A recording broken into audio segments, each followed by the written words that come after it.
You caught me. I was looking, I made some notes. Good morning, everybody. I do believe we're live. Are we live, Chris? We are live. You're very faint. I can't hear you that well. Let me see if I can turn my sound up. Will that make a difference? I don't know. Hello? We will Are, see. are you there? I am here. Right. You're a little bit faint. All right. So what? Yes. All right. So good morning. Good morning. I'd like to first of all say good morning to my spirit guide Grey Eagle, who is to my right side as always. And I would like to say good morning to Chris. Good morning, Chris. Good morning, everyone. And good morning to all of you out there. It is story time, and I have a neat story for you today, but I'm going to give you slight background. So, actually, there is like a story within a story, and it prompted me to tell this story when I heard someone on one of our shows actually say to me, because our Thursday show is literally called "The Spirit World Sees All," and somebody actually wrote in and said, "Yes, but Rosemary, they don't really though, do they? They don't really see everything, do they?" And many of you will have heard me say that once I realized how clearly the spirit world could see, I started using bubble bath in my bath water. Not that the spirit world cares one way or another about, it's immaterial to them, really. They're not peeping toms. They're not going to peek and peep unnecessarily, but they do see pretty much everything, and they do hear everything that we're up to. And I had a consultation this week, one of my consultations, which absolutely showed how clearly and accurately the spirit world really does see us. They see what we're up to. Our loved ones see what we're up to. They see what we're about. They hear what we're saying in our good times and in our bad, in our good moments, in our bad moments. What do you think of that, Chris? It's somewhat disconcerting, but it's also exciting. Yeah, well, disconcerting is right. And my story this morning is going to show you just in some ways how disconcerting that can be. However, all right, so this is a story within a story. So you're going to get two stories today, everybody. So once upon a time, as all good stories do begin, as you know, I tell my grandson, who is 7 years old and may even be listening as we're talking today. So once upon a time, it's not so long ago, this first little story, I was standing with a friend of mine. We'd gone to another friend's, and we were all riding together in this other friend's car. We were going on a fair distance, traveling a fair distance. So, and this other friend's car was bigger. So we climb out of my friend's car, and I'm not going to say the name, and I keep wanting to say the name, but I'm not going to say who this was. But because so many people will know this person anyway. So we're standing outside of the other friend's, we're standing in the driveway outside the other friend's car. And the friend who I came with is looking at the car, and she's looking inside the car. And I have to admit, it was a little untidy. I have to admit that there were, there was it could have been cleaner, but there it is. And we were just grateful that this person was taking us on this trip. However, my friend began to criticize and look how filthy that is, and do I really have to ride in that for the next 3 hours, and it's awful, and on, to the point where she became really mean. So I said to her, hey, we just should be very grateful that we're getting a ride, and let's not be mean about it. And she said to me, well, nobody's here, nobody can hear me. And I looked at her, and she happened to be a student of mine, and I looked at her and I thought, wow, did you not learn anything. And I said to her, well, you know, I can hear you and I don't like it. And I'm sure there are people in the spirit world who can also hear you and they don't like it either. So let's just not be mean. Let's start this trip as we mean to go on and be nice. She didn't appreciate it at all. But I think more so, she didn't appreciate the reminder of how clearly those in the spirit world do see. So that is my sort of the little story, which is now sort of taking you into the bigger story here. So now we go back a while and we go back to a time in England where I had a group of students, quite a few students, sitting in the room with me. And we were, I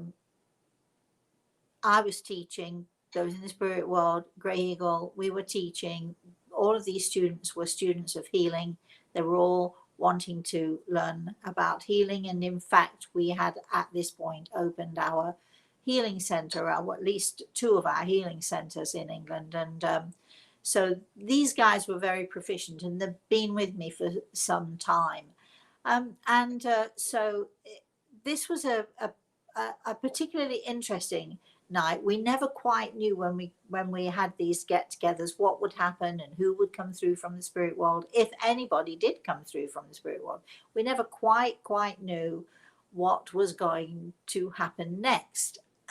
But there are little signs, especially when a medium is seeing or seeing people in the spirit world. And my friends always tell me that when I start to work, or if I'm looking and I'm actually looking at people in the spirit world, they tell me that my eyes go back in my head somewhat.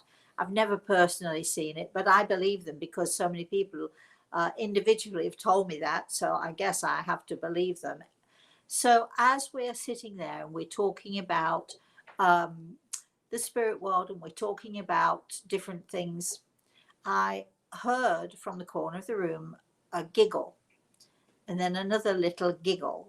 And as I'm looking, I see in the spirit world a whole group of small children, little children who've come to visit with us. So I tell my group, oh, we've got some visitors tonight. I wonder what they're going to say. And I was excited because, you know, it's children and my thing is children. So I could hear these giggles and began to say hello to me and I'm saying hello to them. And then I'm asking Grey Eagle, are they here for a purpose or do they just want to sit in and listen to us? And Grey Eagle put his hand on my shoulder as he always does. And he said, no. He said, they're here for a purpose and we need to listen to what they have to say. So, of course, as always in these circumstances, I became the conduit. I became the medium between those in the spirit world, in this case, this group of children, and anyone else and everyone else who are here on this earth. So I'm looking at the children. They're all sort of giggling and nudging each other, just as you imagine small children would. And so finally I said to them, so do you all want to speak or is one of you going to speak for the rest? And a little boy stepped forward and he put his hand up to me and he said, you know, we have something to say. Now you have to remember that, and that as they're talking to me, I'm repeating what they're saying to my group, who are so excited that we have children come to visit us, and they're so interested and intrigued as to what these children are going to say to us, until the little boy says, we see you.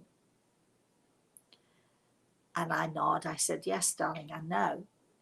No, he shakes his head. No, we see you. And he points to one lady in the room and he said, we see you. You've been painting in your house. You've been in one of the bedrooms and you've been painting. And we saw you crying because he, and this lady's husband was also in the group, and they point to him, because he was really mean to you. And we see you. Now the room gets quiet. Not so much fun anymore, right? But obviously the children wanted this couple to know, we see you. We saw you arguing. They point to her again. We saw you crying. He, and they point to the husband, he was really, really mean to you. We see you and we don't like you. They say to the husband, we see you and we don't like you.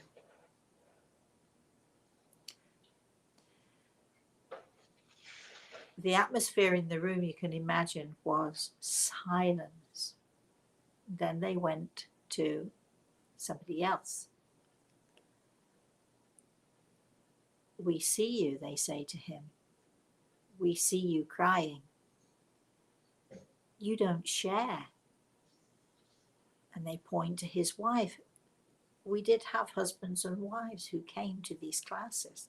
They point to his wife. You don't share with her. You try to be strong and you cry by yourself. But your son is here with us and he sees you and we see you. And we don't like it because you have to share your tears and you have to share your grief together. And that couple, who were very close, held hands. Tears were beginning to flow, as you can imagine. They went to every student in turn. We see you. We hear you.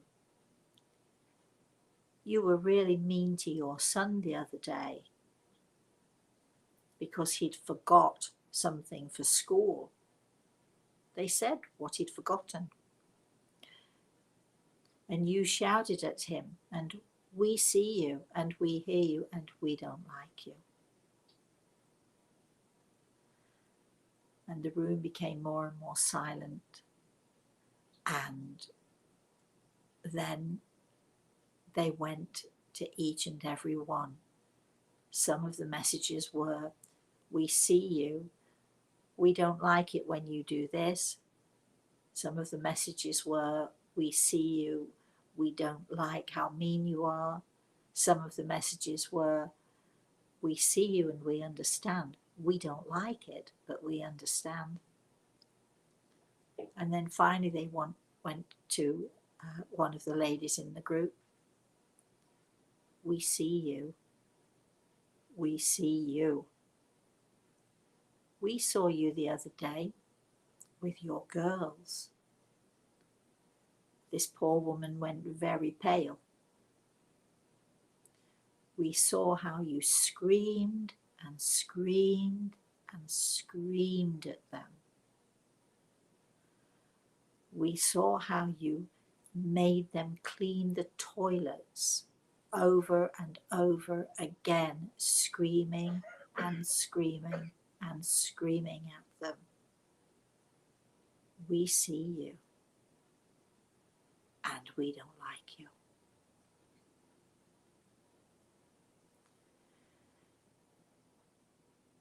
How do you deal with that when you have children in the spirit world who are saying, we don't like you, we see you and we don't like you? The truth is that we all do things and we all say things that aren't nice sometimes. We all yell at our kids sometimes because we get frustrated and we get tired and we get, really hurt by things as well. It's equally a profound story because just before this show, my daughter called me with my grandson who she'd been berating, even though she was hugging him and trying to say it wasn't his fault because he'd hit her in the mouth, jumping up and down on the bed, and he'd smashed his head into her mouth and chipped her tooth. And it's going to cost me $2,000, she says. And of course, the spirit world sees. Fortunately, after she'd yelled at him, she realized what she was doing. She sort of hugging him, and he's saying it's not my fault, and I'm saying to him it's not your fault, my darling.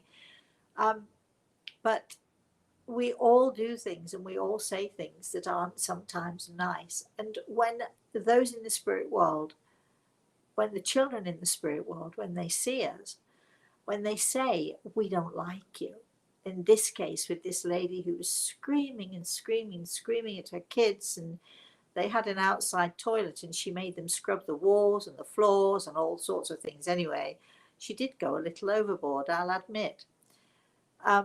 But when they say, we see you and we don't like you, they're not necessarily saying, we don't like you at all. They're saying, we don't like you when we see you do these things which are not nice. We see you and we don't like you when we see that you're being unfair. We see you and we don't like you when you scream and when you hurt your children. And these children had come to talk about grief, and they'd come to talk about pain, and they'd come to talk about the actions and the reactions that we humans have when all of this is going on with us, and we're trying insanely sometimes to keep our heads above water, and we're trying to be good parents, but boy, failing miserably. I'm sure you all have from time to time, because I certainly have. And in those moments when we are being mean, unnecessarily mean, or when we're being perhaps too harsh, those children look at us. The children of the spirit world look at us. And as in this case, they came into my living room. They went to every single person there. The only person they did not come to was me. I'm not quite sure why, but every other student had a message from them. And it was a message really about how they were dealing with their lives, and how they were dealing perhaps with pain, and how they were dealing with frustration, and how sometimes we take it out on other people when we're frustrated. But to have a group of children from the spirit world, young children from the spirit world, who come to see us and they say, we see you and we don't like you. It certainly made me sit up and take notice. It won't stop those students who were there from, certainly not the husband, from being mean to his wife, because he continued doing that until they did eventually get a divorce.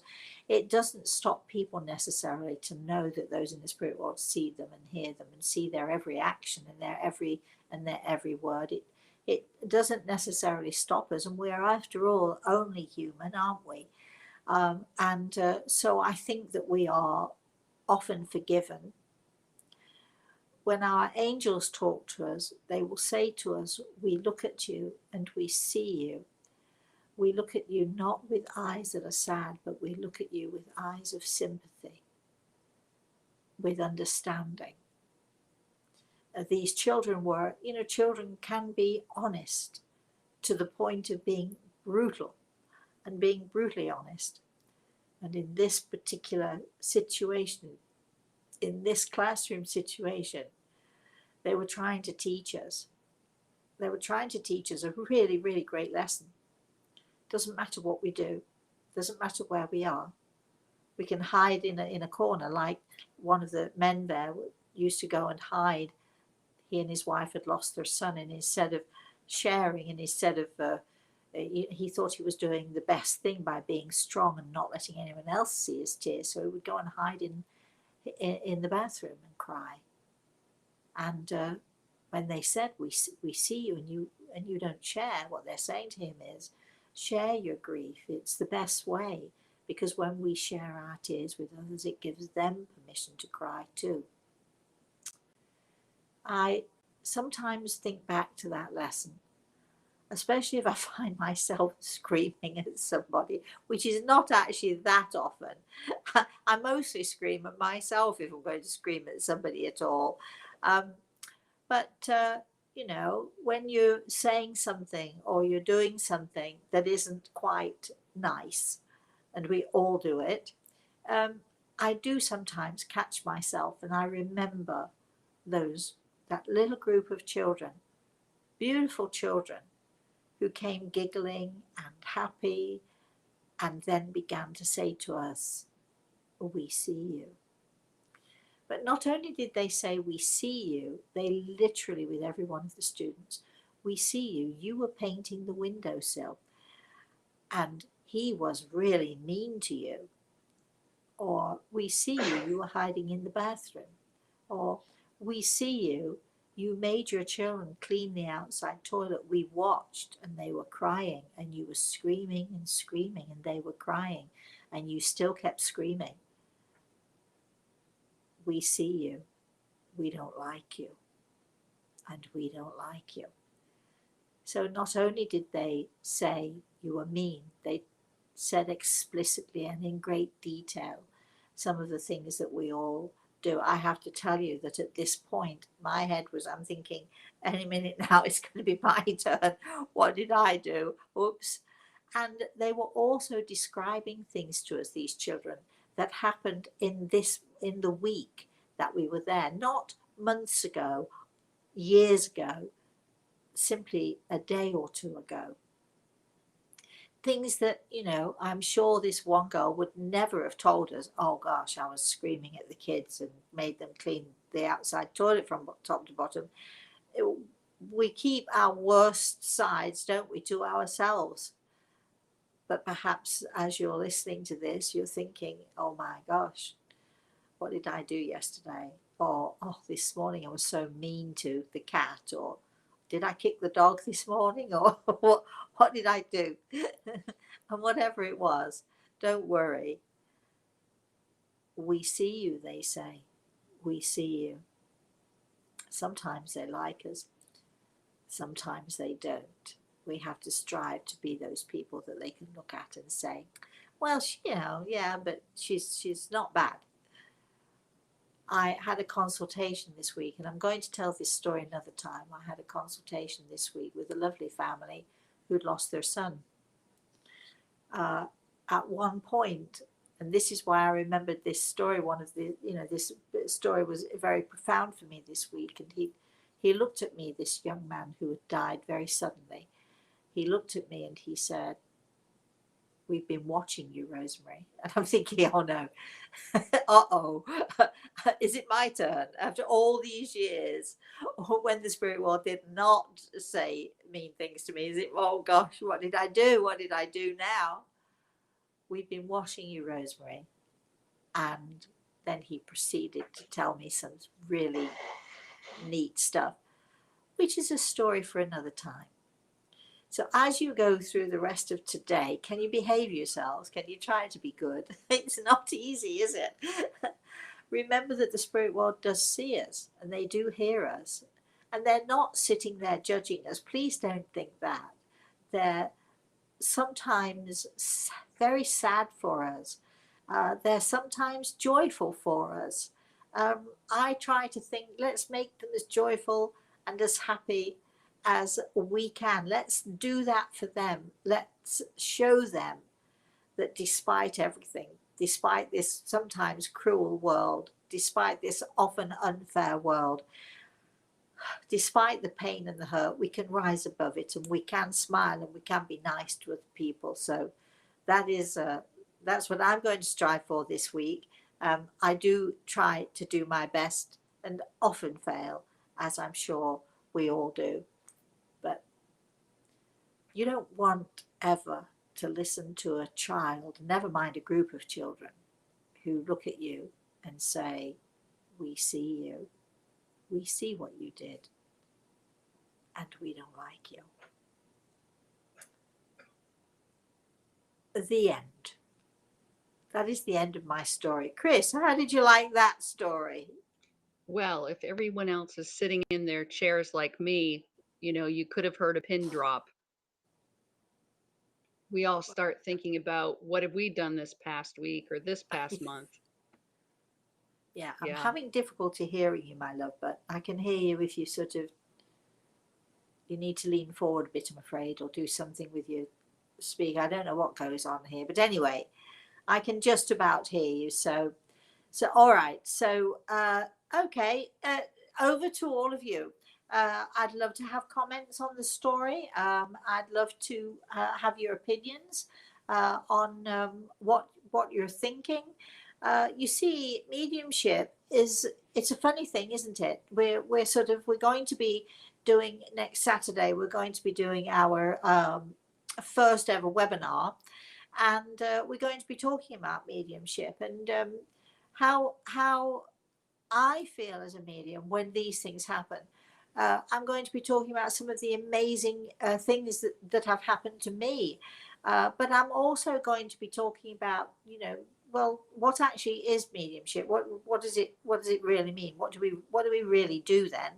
And the discrepancies between what one medium will say to you and another medium will say to you. And those of you who've already bought your tickets, have your questions ready on this subject, because if you've been to see a medium and that medium said something to you, so often I have people say, well, I went to see somebody and they said this, this, and this. As happened, I think it was either on Thursday or certainly recently, somebody asked a question. I was told by a medium that my child is in the spirit world, but she doesn't have a body. And okay, then, well, my answer to that, oh, wait, I can't answer that, can I? Oh, of course I can. We can talk about it again when we do the webinar. We'll perhaps go into more detail, but maybe the medium just isn't able to see people in a physical way as I do. But I don't think I've ever met a child in the spirit world who didn't have a body. There are so many different people say different things, and different mediums give you different ideas, and some of them are fallacies. Some of the things that, I'm going to use the term loosely now, some of the things that mediums use or they tell us, I don't know where they get the ideas from, but they certainly, they're certainly not people that I would listen to, because obviously their knowledge is extremely limited, or their imaginations are totally wild and crazy. So we're going to talk about all of that and more besides on the webinar. If you want to know more about the webinar, Chris, did you put up a link to the webinar? Yes, it's on at the beginning and we'll do it again at the end. Okay, so the webinar is, we're going to do this through Eventbrite, Eventbrite. So if you can click on the link, or if you don't find the link, go to eventbrite.com and put my name in and you'll see it there. The tickets are $45 and we shall be talking for 2 hours. We haven't actually talked, Chris, about what we're going to do about story time. Is this to replace story time? Are we not having a story time next week? Honestly, that's up to you. Well, we'll talk about it and we'll let you all know. So keep checking with Facebook. Keep checking. We'll do a restream and I'll let you know what's happening about Storytime next Saturday. But we are doing our webinar from 10 until 12, or maybe a little bit longer than 12. We'll see how we go with that. Where I'm going to give you tips and all sorts of ideas and all sorts of suggestions as to how you too can become more aware, more sensitive, and more aware of your loved ones in the spirit world. And I think we all need to know about that, and we all need to know how to do that. And let me just state, we can all do that. We are all born with this gift, the gift of sight or sense, or whatever it is that we're going to use. We're all born with some way to connect. It's just, how do we do it? How do we listen? What do we do then? How can we, without you, Rosemary, or without a medium, how can we connect with our loved ones in the spirit world, if we can at all? And so I'm going to be talking a little bit about that as well, and giving you some tips and hints, and maybe an exercise or two that you can do for yourselves as well. So we're going to have a lot of fun. Right, Chris, do we have comments and questions, or what's going on out there? Maybe, do we have anybody? Oh, you have a lot of people. I'm just wondering if I'm talking to myself. Okay. So Maria came on immediately when you started talking, and she's giving us a clapping hands icon. So she really loves your story. Oh, good. Thank you, Maria. And then Mark was saying I am weeping listening to this story. Yes. Let me see. I'm I trying. hope people can hear you, Chris, better than I can hear you. If everybody could, if anybody is having difficulty, please let us know, because I can switch to another little machine if we need to. We'll see in a minute when people type in if they can hear me. Okay. Jessica is saying, thank you. This is a very good reminder. Good morning, Jessica. Maggie says she can hear me. Oh, good. That's okay then. Thanks, Well, Maggie. it's more important that you can hear me. Do you want to switch the machine? No, I can hear you. It's a bit faint, but I can hear you. Do you have your earphones tuned in Yeah. or what? Okay, Yeah, all that's the right. same I do every week. Okay. Okay. All right. So that's, let me see. I did see one about children. I have to scroll through everyone's looking for the comments. I think I saw something about children in here.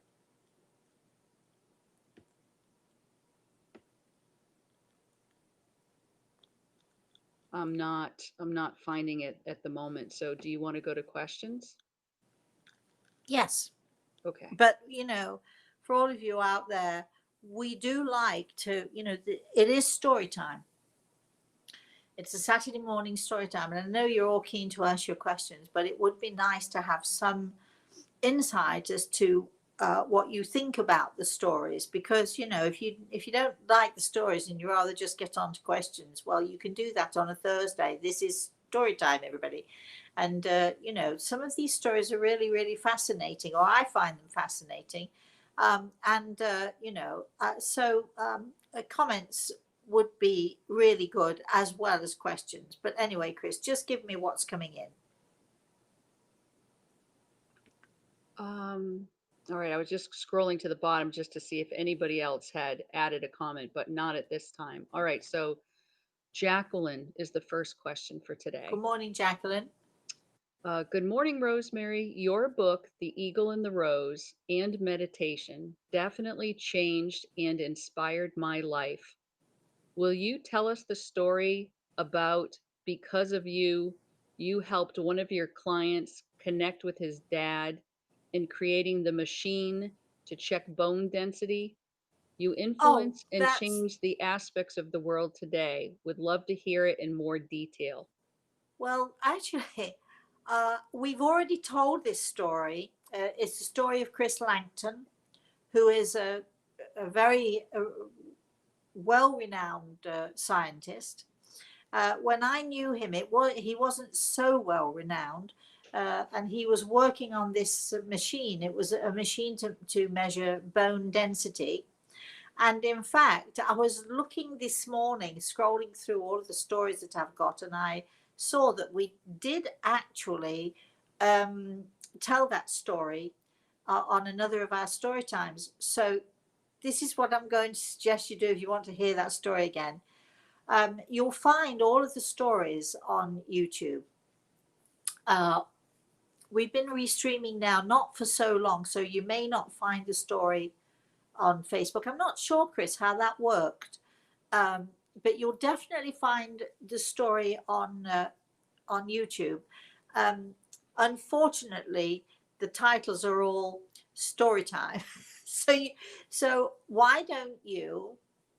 This is my idea. This afternoon, when you've done all your housework, you've done all your cooking, you've done everything you need to do, and you're just going to sit down and make yourself a nice drink. That drink could be tea or coffee. It could be a nice vodka tonic. It could be a John Collins. It could be a rum and coke. It could be anything at all. Anyway, settle yourself down with whatever it is. Tea and biscuits sounds good to me. And go through from the beginning of story time. I don't remember how long we've been doing it. It's only really a few weeks that we've been doing story time. And there's some great stories in there, but I'm sure if you'll scroll through, you will find the story of Chris Langton, because I've told that story on many, many occasions. And when I first knew him, he was just a a struggling scientist working on this machine. And for those of you who haven't heard the story, I'll give you a brief little synopsis. His father in the spirit world helps him to find exactly the right crystals to use in the water so that this machine will be successful. It worked. The funny thing is, I think I'm teasing when I say this. I never got one accolade when that machine came out. And his father never got one accolade as far as I know. I suppose it's difficult for a scientist to go into a conference and to say, well, actually, it was my father in the spirit world who helped me to figure out what I needed to do to get this working. Although Chris is probably laughing if he's listening to this, me saying this now, he's probably laughing, and he was quite open about it, allowed me to put the story in the book, allowed me to put his name in the book. So, and he then went on, I do believe, that the invention of measuring bone density did actually change, well, perhaps even hundreds of thousands of lives, because you were able to measure the bone density to test whether a person is got brittle bones or what have you. And then I know he was working on something to do with horses, to do the same thing but with horses. I don't know how successful he was. If anybody out there knows Chris and would like to tell me, or if Chris, if you're listening to this, Chris, or if somebody tells you I'm talking about you or your ears burning, I'd love to know the outcome of what happened, because in the equine business, I know it's that's a big thing. Yes, so sit down this afternoon or when you've got the time and just chill out and listen to all the stories. And the really good thing about when something is recorded is you can actually fast forward. You can cut out all the questions if you don't want them. If you just want to listen to the story, they're usually only about 20 to 30 minutes long. So hey, you could do that too. So, Chris. All right. Cindy says, good morning, Rosemary. Good morning, darling. You look lovely in that color. I'm Oh, thinking about buying a house. What do you think? oh, well, gosh, that came out of the blue.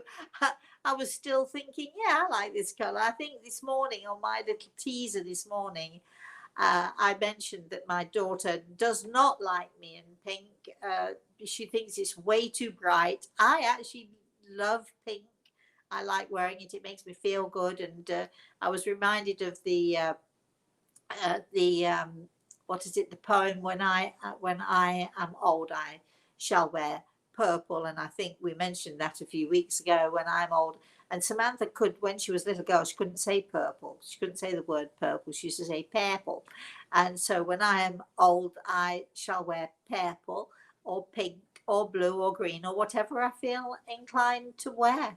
And I won't really care what anybody else thinks, but I like it anyway. So that's the most important thing. Where are we going with this, Chris? Did I lose the plot? Slightly. Have I lost the plot? She's thinking about buying a Buying house. a house. Thank and you. What do you think? Thank you. I did lose the plot there for a minute, didn't I? It is not about what I think. It's actually about what Grey Eagle thinks. And I am surprised because the question did come out of the blue, but he does have his hand on my shoulder and he says you need to move forward with your life. And this would be something that you could really, really achieve. And he tells me to tell you, and it will put a smile on your face. So there you have your answer. Next, Chris. All right. Mark has a long question. Okay, go for it, Mark. Peace to you and Grey Eagle. Concerning death, I have often shared with friends who lost a loved one, whoever they have lost as I have, when they pay their last respects to this soul at their casket, to ask something of them. I would say they are nearer to you even at their funeral and hear you. Now I ask my own mom to never stop visiting me at her casket, and took a rose and slipped it under her hands just as I did for my dad and asked something of him. Does Gray Eagle know this to be true to ask them a question and see if they will come to answer eventually later on? Today, I have a picture of me and my mom as I listen to you, and tears fall from my face, for it will be a year this November 20th. Oh, Just miss her so much. well, first of all, Mark, I'm so sorry for your loss. I don't think, uh, I'm not saying you shouldn't do this, but I don't think it's necessary to, and I don't think I've ever heard uh, that you should ask something of your loved ones at the burial. And, anyway, casket or scattering of ashes or whichever way you choose to to deal with the burial or the disposal of the body. We know that it's only the body, don't we? And Mark, I know that your mother is right there, right by your side, as you do, I'm sure. But you know, I think we ask all the time, don't we? We talk to our loved ones in the spirit world and we ask all sorts of things all the time. I just want you to be happy, or are you happy, or give me a sign, show me a sign, or we ask all sorts of things. And sometimes they answer us and we don't even hear the answer, or we don't see in front of our noses what's happening. And sometimes we hear really clearly. So I think whether you ask something of the person who has died um, at their funeral or wherever it is, I don't think it matters one jot. I think that our loved ones in the spirit world will do whatever it is they can to help us and to guide us and to steer us. Our biggest issue is that we don't listen. We don't know how to listen. Back to the webinar we go, Chris. Back to next Saturday we go, when I'm going to be giving you little tips and hints as to how to listen and how to pay attention to your loved ones in the spirit world. So, Mark, I can't tell you that whatever it is you asked is going to happen. Um, I always say when people come to see someone like myself, they don't always get what they want, but they always get what you need. And I think it's true of those in the spirit world. We don't always get what we want. We always, I firmly believe that we always get what we need. Chris. Well, I'm getting very excited for next week on the webinar. I can't wait to hear what happens and to Good. experience it. All right, so Darinka with a D like dog. Darinka is Good on. morning. Very good morning to you. Do you have any news for me or any advice? Thank you. I do not. But that doesn't mean you have to stop trying. But right now, I do not. Chris. Betta is on. Who? Elizabetta. Better. Good Elizabetta. morning. Yep. Dear Rosemary, last night I finished reading your book, The Eagle and the Rose. I bought it specifically in the original language. I read it carefully because I'm Italian. It took me a month and I loved it. Oh, well, thank you. But I do have to tell you that it is in Italian. It is translated into the Italian language, and it was published by Sperling and Kupfer. I do believe you can still, if you wrote to them, or if you're in Italy, I do believe there are still bookstores, and or you can sort of get it. I think you can get it online in Italy, but there is an Italian version, and I have a few of them here in my home. So if you struggle to find it in Italian, if you email me, Rosemary at rosemaryaltea.com, uh, I'll send you one. You just need to pay me the postage and packing, and I'd be happy to gift it to you. Yes, Chris. All right, Leslie is on. Good morning. Hi, I live in Apache country in the Oh, White Mountains of Arizona. oh, You and Gray Eagle have a special place in my heart. So that was just a comment. wow. Well, thank you, thank you, thank you. I don't know if you've read the book Proud Spirit, which came, I think it was the third book that I wrote. It's second or third, maybe second. Oh gosh, but does deal with my going out to Arizona. It talks about the story, and in fact, if you go through some of the stories that we've told on Storytime, there is a story there about my experience in the Superstition Mountains. You obviously you know where that is because you live there. Oh, what a shame! What are they doing?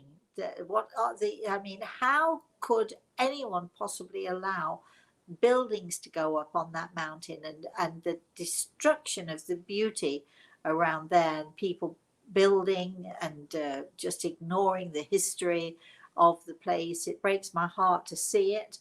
I drove along, and that's another story. Can you make a note, Chris? Because I'm not sure I've ever written about this story. I have to think about that. But I once drove with a friend along the Apache Trail, and we went all over the place, and we had so many fantastic and wonderful experiences. And we drove all the way sort of from Phoenix and all the way to the dam there. The name of it escaped me at the moment, but wow, the scenery and the danger of the drive. We were in a little Ford Mustang. I love Ford Mustangs. We were in a little Ford Mustang with the top down. We were a little bit like, I don't know if anybody's seen that movie. What is it called? Oh gosh, the two women who eventually drive themselves over the cliff. Anyway, Thelma and Louise, the movie's called. It's a great movie. And we drove through Apache country in this little Mustang. And when I say the roads, I'm talking about the narrow roads running through the mountains, and looking over the edge of the mountain. How we dared to do it is beyond me, and how we managed to survive is only due to Grey Eagle's brilliance. Because there were rock falls as we were driving through. Now you drive through, it's all paved. What have they done with it? It's all paved, and you get these big trucks, and they had beautiful lakes. Apache Lake is there. Of course, we drove down there. How we got back up the hill, I've no idea either. But the lakes used to be beautiful and serene and peaceful. Now you go, there's tourists there. They've built, lodges there for people to stay at. It's appalling. It's appalling. It's appalling what they've done. They've destroyed it all. You poor people in Arizona. You must be crying every single day. But anyway, so sorry, Chris, moving on. Well, it's interesting that you use the word appalling because the next comment or question has that in it as well. Okay. So this is from Velvacious. I am appalled at ministers who do not believe in the devil or demons actually existing. These people have years of spiritual study. I see angels and demons. How come they cannot see them? Well, people do tend to bury their heads in the sand, don't they? And I think that I do think a lot of the clergy, and I know this to be true of the Catholic Church, but other religions as well. They are encouraged by their bosses, or whoever is in charge. They're encouraged to not divulge the experiences that they have. So even when they might look you right in the eye and say, "Well, we don't believe in that," of course we know that they do if they are good at what they do, because anyone with any sense whatsoever knows that there is always a counterpart in this world of ours. There are always counterparts. There's good and there's bad. There's dark and there's light. There's peanut butter and jelly. There's always this. I'm not sure they're the opposite. They go together, don't they? But of course, if there is this beautiful and incredible light that we all bask in, the light of God, the light of love, the light, this fantastic universal light force that we have. We do know, and at some point on story time, I will be telling a story of when I have experienced evil and evil dark entities, let's call them, and in my one of my books, A Matter of Life and Death, there is a true story, and you can actually read about this in the FBI files. You can actually go online and you can Google the FBI files, and it'll take you in there. And if you look for the name of Charles Brandt, Brant, you'll see, and I talk about him under my own personal experience with him. He is, as far as I'm aware, he's the #1 rated serial killer. That means he's killed more people than most others. I don't know if he's still #1, but there was a time when in the FBI files he rated #1, the most evil person you could ever wish to meet, and one of the most evil people who walks on this earth. And unfortunately, or otherwise, I was able to face him and to deal with him and to deal with the situation. Now, I remember someone who used to be a fan of mine, who read the A Matter of Life and Death, had always read my books avidly, because as she put it, they're so full of love and light and inspiration and beautiful stories.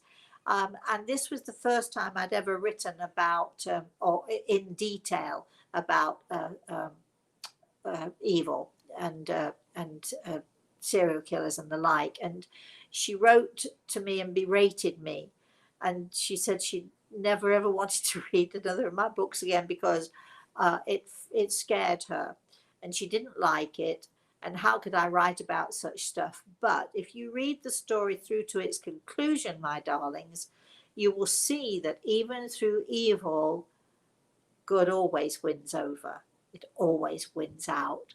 And our angels always make sure that we are protected as much as we can be. And it's a phenomenal and an incredible story.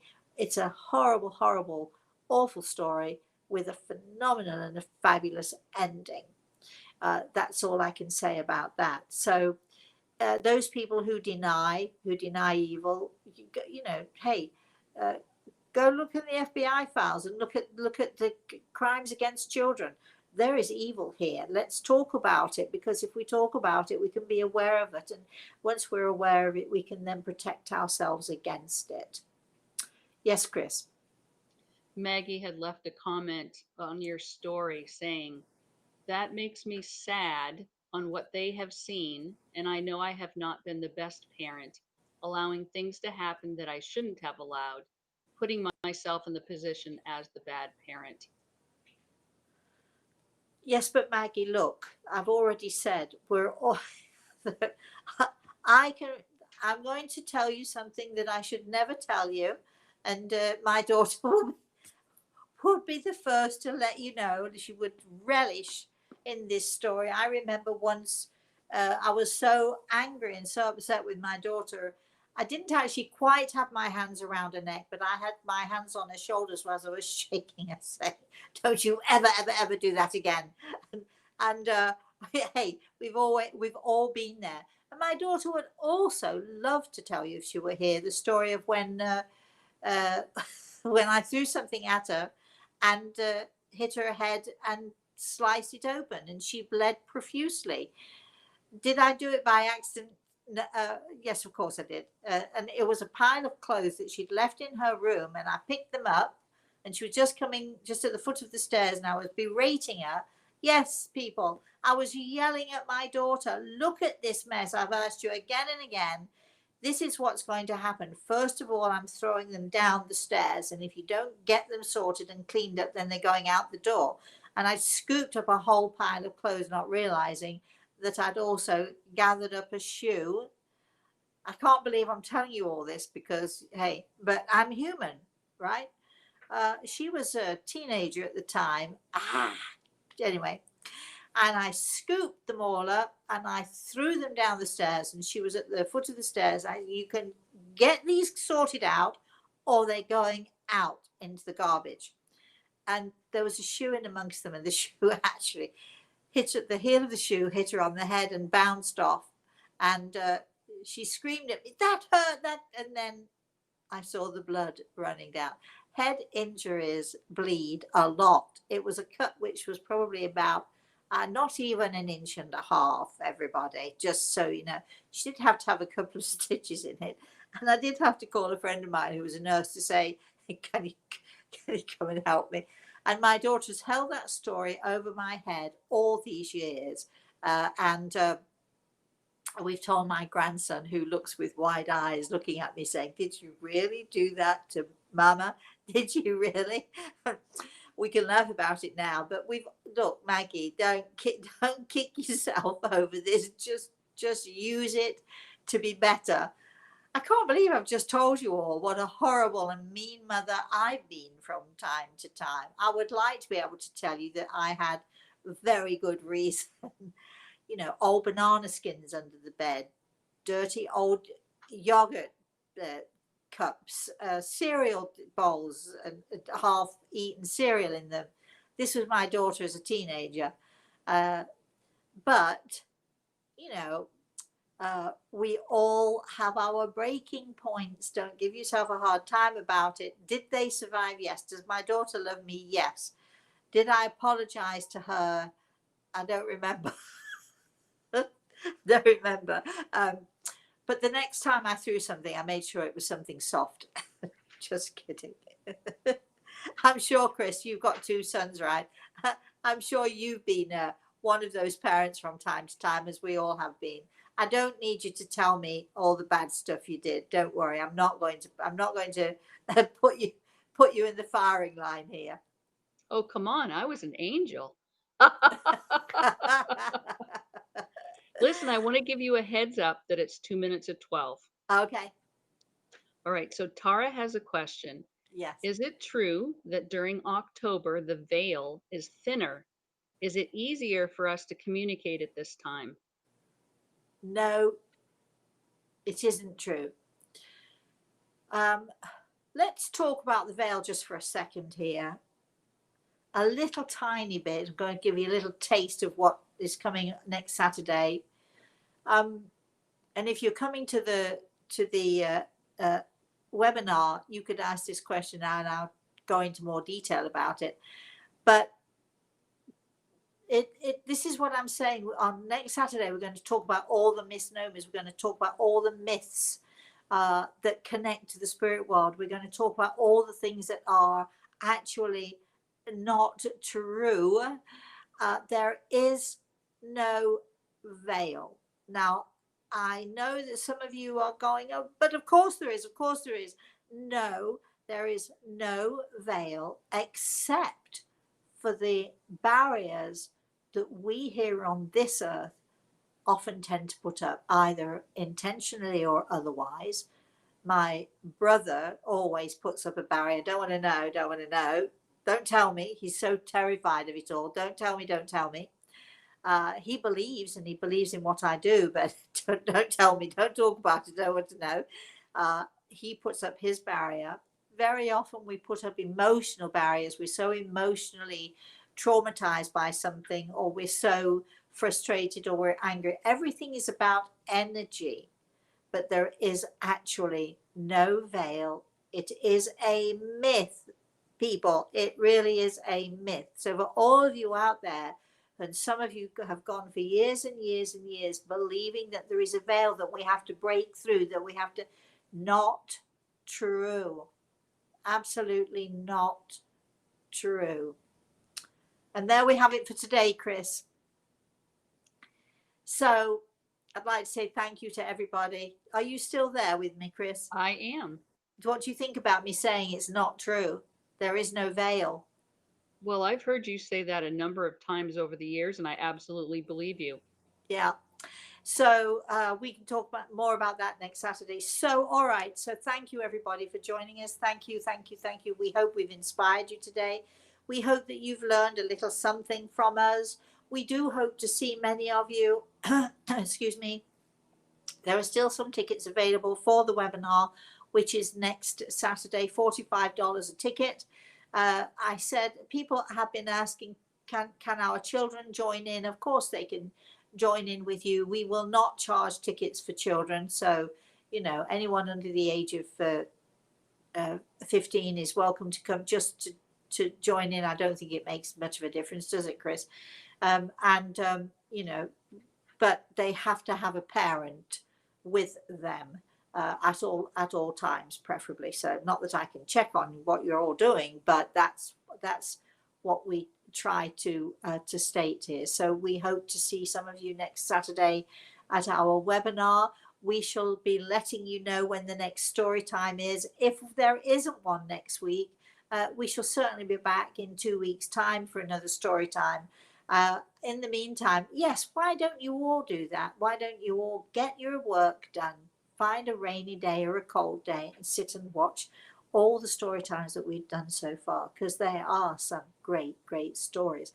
And so until I see you all again, if you need me, email Rosemary at rosemaryaltea.com. If you want to know any more about me, email me again, Rosemary at rosemaryaltea.com. Watch for the restreaming because I now know how to do it. So you might get something up which says, I don't know, story time. And when I'm there, I'm in the kitchen.